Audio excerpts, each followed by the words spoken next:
नमस्कार दोस्तों, मैं सुदेश शर्मा सुदेश बघाना क्लासेस में आपका स्वागत करती हूँ। कैसे हैं आप सभी? आशा करती हूँ कि आप बहुत अच्छे होंगे। जैसा कि हम हर रोज सीटेट, एचटेट और जीके के लिए एसएसटी की तैयारी करते हैं, उसी प्रकार से हम आज हमारे नगर व्यापारी और शिल्पीजन यानी कि इस लेसन को हम आज कवर करेंगे। और जो हम एनसीईआरटी की बुक्स से पढ़कर आपको नोट्स के रूप में जो हम स्टडी मैटर आपको प्रदान करते हैं ना, वो बहुत ही आपके लिए बहुत ही उपयोगी है। उसको आप बहुत ध्यान से सुनिए तथा अच्छा होगा कि यदि आप कॉपी और पेन साथ में लेकर बैठे तो, क्योंकि जो इम्पोर्टेंट बातें हैं वो आप नोट करते चले जाएं, जिससे कि आपको याद रखने में और समझने में बहुत ही आसानी होगी। यदि आपको वीडियो पसंद आए तो लाइक, शेयर और सब्सक्राइब और कमेंट करना। चलिए अब हम चलते हैं। हम चलेंगे चोल वंश का जो तंजावुर है ना, उसके विषय में हम पढ़ेंगे। कावेरी नदी 12मासी है ना, चोल वंश में ही बहती थी। कब बहती थी? चोल वंश में ही 12मासी नदी बहती थी। कौन सी? कावेरी। और इस समय के है ना कुंजर, मल्लन और राजराज, कुंजर, मल्लन, राजराज और पैरुथ चयन, ये दो है ना महान वास्तुकार थे इस समय के। ठीक है। और इनका पता कहाँ से चलता है? क्योंकि इन्होंने जो वो मंदिर है ना तंजावुर, उस मंदिर में पर अपना नाम उकेरा है। किस किस का नाम उकेरा है? कुंज, मल्लन, राजराज और पैरुथचन, ये दो महान वास्तुकार, इन्होंने अपना उस मंदिर पर अपना नाम उकेरा है। और मंदिर के अंदर है ना एक बहुत ही विशाल शिवलिंग है। शिवलिंग क्या होता है? भगवान शिव जी के मंदिर में जो जिस पर जल चढ़ाते हैं ना, उसको शिवलिंग बोलते हैं। ठीक है।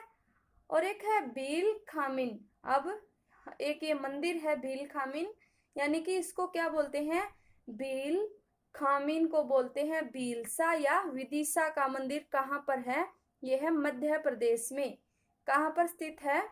भीलसा या विदिशा। और इसका जो पुराना नाम है भील खानमिन, ये है मध्य प्रदेश में स्थित है। सोमनाथ का मंदिर आप जानते ही हैं, ये गुजरात में है। और तिरुपति मंदिर, ये है आंध्र प्रदेश में। ठीक है। ये तीनों मंदिर याद रखना, ये बहुत ही इंपॉर्टेंट है।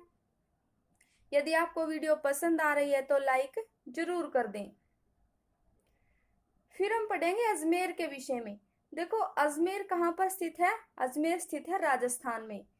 12वीं शताब्दी में है ना चौहानों की राजधानी बन गया था अजमेर। और फिर आगे चलकर है ना ये मुगलों का सूबा मुख्यालय बन गया था। क्या बन गया था? मुगलों का सूबा मुख्यालय। और सुप्रसिद्ध संत ख्वाजा है ना मोइनुद्दीन चिश्ती। कौन है सुप्रसिद्ध संत ख्वाजा? मोइनुद्दीन चिश्ती। यहीं बस गए थे। क्या हो गए थे? यहीं पर रहने लग गए थे। और अजमेर में ही क्या है? पुष्कर सरोवर भी है। अब आपसे पूछ लिया जाए कि पुष्कर सरोवर कहाँ स्थित है, तो ये है अजमेर में। ठीक है। एक अर्थ है मंडपिका। मंडपिका का मतलब क्या होता? मंडी, यानी कि जहां पर मंडी का अर्थ होता है जहां पर बहुत सारी वस्तुएं एक साथ मिल जाएं, जैसे कि सब्जी मंडी, काठ मंडी, ऐसे होता है ना। और फिर इसको एक शब्द है हट। हट को बोलते हैं बाजार। और बाद में ये संस्कृत का शब्द है भाई हट। हट बाजार, इसका अर्थ क्या होता है? बाजार। और बाद में से क्या कहा जाने लगा? हाट। बाद में हट को क्या कहा जाने लग गया? हाट। और मणिग्रामम और नाना देसी, मणिग्रामम और नाना देसी ये दो है ना व्यापारी संघ है, यानी कि व्यापारी संघों के दो नाम है, मणिग्रामम और नाना देसी। और ये ना घोड़े पर बहुत सी वस्तुएं लाते और ले जाते थे। ठीक है। और प्रायद्वीप के भीतर दक्षिण पूर्व एशिया तथा चीन तक दूर दूर तक व्यापार करते थे। कौन करते थे? मणिग्रामम और नाना देसी व्यापारियों के संघ। फिर एक शब्द आएगा इसमें गिल्ड। गिल्ड का अर्थ क्या होता है? गिल्ड का अर्थ होता है व्यापारी संघ, यानी कि गिल्ड, एक व्यापारी संघ को ही गिल्ड कहा गया था उस समय पर। ठीक है। फिर उष्णकटिबंधीय में जो मसाले उगाए जाते हैं वो कौन कौन से हैं, ये हम जान लेते हैं। वो है काली मिर्च, दाल, जायफल, सौंठ तथा भारतीय सूती कपड़ा। देखो ये है ना, जो एनसीईआरटी की बुक्स है हिस्ट्री की 7th क्लास की, उसका 6th लेसन है। उसमें जो इम्पोर्टेंट बातें हैं ना वो मैं आपको बता रही हूँ, जिससे कि आपके टाइम की सेविंग हो जाए और आप कम समय में ज्यादा स्टडी कर सके। इसलिए तो आप वीडियो को एक बार 2 बार सुनोगे तो आपको बहुत अच्छे से समझ में आ जाएगी। तो उष्णकटिबंधीय में जो मसाले उगाए जाते थे वो कौन कौन से थे? काली मिर्च, दालचीनी, जायफल, सौंठ तथा फिर एक इम्पोर्टेंट था भारतीय कपड़ा, सूती कपड़ा। और यही सूती कपड़ा वो है जिसके कारण की यूरोपीय भारत आए, यानी कि सूती कपड़े ने ही भारतीयों को आकर्षित किया था, यूरोपियों को भारत में आने के लिए आकर्षित किया था। अब हम पढ़ेंगे काबुल के विषय में। ठीक है। काबुल है ना 16वीं शताब्दी में राजनीतिक और वाणिज्यिक दृष्टि से मुख्य केंद्र बन गया था। राजनीतिक क्या होता है? यानी कि जो ये जो होते हैं जैसे नेता पद हो गया, इनके विषय में जो भी पद वगैरह हो गए, राज्य की क्रियाएं चलाने का, यानी कि मुख्य केंद्र बन गया था। और वाणिज्यिक होता है, यानी कि व्यापार की दृष्टि से भी ये मुख्य केंद्र बन गया था। काबुल और कांधार रेशम मार्ग से जुड़े हुए थे। किससे जुड़े हुए थे? रेशम मार्ग से। रेशम मार्ग के विषय में भी हम आगे पढ़ेंगे। और यहाँ से ना घोड़ों का व्यापार भी होता था। किस चीज का व्यापार होता था? देखो, एक तो काबुल क्या था, राजनीतिक और वाणिज्यिक दृष्टि से मुख्य केंद्र बन गया था।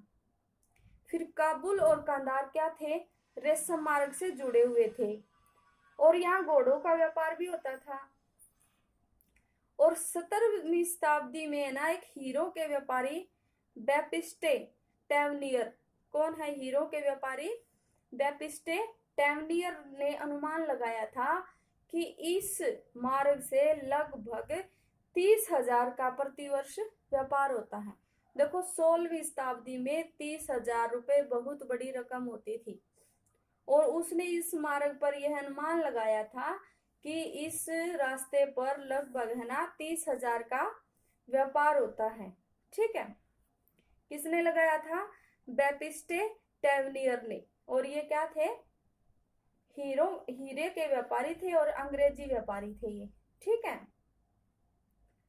काबुल में मेवे, खजूर, गलीचे, रेशमी कपड़े और ताजे फल ऊंटों पर लादकर लाए जाते थे। यानी कि क्या क्या लाया जाता था ऊंटों पर लादकर? खजूर, मेवे, रेशमी कपड़े, ताजे फल, ये सब है ना ऊंटों पर लादकर लाए जाते थे। और एक इम्पोर्टेंट व्यापार था जो काबुल में होता था, वो था गुलाम बिक्री। कौन सा था? गुलाम बिक्री भी, ये भी काबुल में होता था। अब है एक बिदरी। बिदरी क्या होता है? बिदरी एक शिल्प का प्रकार है। क्या है? एक शिल्प का प्रकार है जो कि बिदर के शिल्पकारों द्वारा की जाती थी। यानी कि बिदर नामक स्थान के जो शिल्पकार थे, जो जिस शिल्प को करते थे उसका नाम क्या पड़ गया? बिदरी। और ये है ना तांबे व चांदी की जड़ाई के कारण इसका नाम बिदरी पड़ गया था। यानी कि तांबे और चांदी की जड़ाई ये बिदरी के लोग करते थे, इसके कारण इसको बिदरी कहा जाने लगा। इसमें है ना पांचाल। पांचाल किसको बोला गया है? विश्वकर्मा समुदाय को। विश्वकर्मा समुदाय को। इनमें कौन कौन आएंगे? देखो, सुनार, कसेरे, लुहार, राजमिस्त्री और बढ़ई। देखो विश्वकर्मा जाति में 5 जातें 5 जातियां शामिल है, सुनार, कसेरे, लोहार, राजमिस्त्री और बढ़ई, इसलिए इनको क्या बोला है, पांचाल। तो ये लोग शामिल थे इसमें। और एक है सालियार या कैकोलार। सालियार या कैकोलार ये क्या है, प्रसिद्ध बुनकर हैं। अब आपसे पूछ लिया जाए कि सालियार या कैकोलार क्या है, तो उसमें दे दिया जाए प्रसिद्ध बुनकर, कसेरा, राजमिस्त्री, लुहार, तो आप किसके लगाओगे, प्रसिद्ध बुनकर के। ठीक है। फिर जो अहमदाबाद है ना गुजरात का, ये बहुत ही यानी कि इसका विकास हुआ। फिर किसका विकास हुआ, गुजरात का जो अहमदाबाद है, इसका किसके कारण हुआ था भाई, सूती कपड़े के कारण ही तो इसका विकास हुआ था। और जो तंजावुर था ना, वो अब सिकुड़ गया, यानी कि तंजावुर का क्षेत्र अब सिकुड़ गया व्यापार के मामले में। और फिर किसका विकास हो गया, गुजरात का। ठीक है। और पश्चिम बंगाल में हुआ मुर्शिदाबाद का। और ये मुर्शिदाबाद कहाँ स्थित है, भागीरथी नदी तट पर स्थित है। ठीक है। रेशमी वस्त्र का प्रमुख केंद्र बन गया मुर्शिदाबाद। ठीक है। और जो 1704 में बंगाल की राजधानी भी बन गया। ठीक है। बंगाल की राजधानी मुर्शिदाबाद का बना 1704 ईस्वी में। परंतु इसी शताब्दी में है ना, इसका सितारा डूब गया। क्यों डूब गया भाई, क्योंकि उस समय पर अंग्रेज आ गए थे। ठीक है। और अंग्रेजों की जो प्रतियोगिता थी ना मशीनी युग की, उसके सामने ये हाथ वाली प्रतियोगिता नहीं टिक पाई, यानी कि ये हाथ से कपड़ा बुनना और मशीनों से कपड़ा बुनना, इन आपस में प्रतिस्पर्धा नहीं हो पाई, इसीलिए इसी समय पर इसका सितारा डूब भी गया। चलिए हम एक टॉपिक और कर लेते हैं हम्पी के विषय में। ठीक है। हम्पी कहाँ पर स्थित है, यह है कर्नाटक में स्थित। कहाँ पर स्थित है, कर्नाटक में। और यह कृष्णा और तुंगभद्रा नदियों के घाटी में स्थित है। कहाँ पर स्थित है भाई, तुंगभद्रा और कृष्णा नदी घाटियों में स्थित है। यह नगर 1336 में स्थापित विजयनगर साम्राज्य का केंद्र स्थल था। किसका, 1336 में जो विजयनगर स्थापित हुआ था ना, उस साम्राज्य का केंद्र स्थल था। और इसके खंडरों से पता चलता है कि इसकी जो किलेबंदी है ना, वो बहुत ही उच्च कोटि की रही है। और एक जो खास बात यह है कि इसके निर्माण में कहीं भी गारे और चूने का प्रयोग नहीं हुआ है।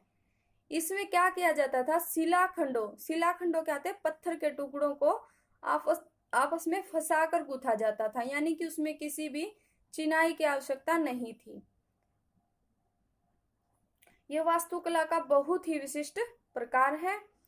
और जो ये शाही भवन होते ना, राजा महाराजाओं के भवन होते हैं, इनमें ना भव्य मेहराब और गुंबद थे। क्या थे, भव्य मेहराब और गुंबद थे। और कई स्तंभों वाले क्या थे, कक्ष थे।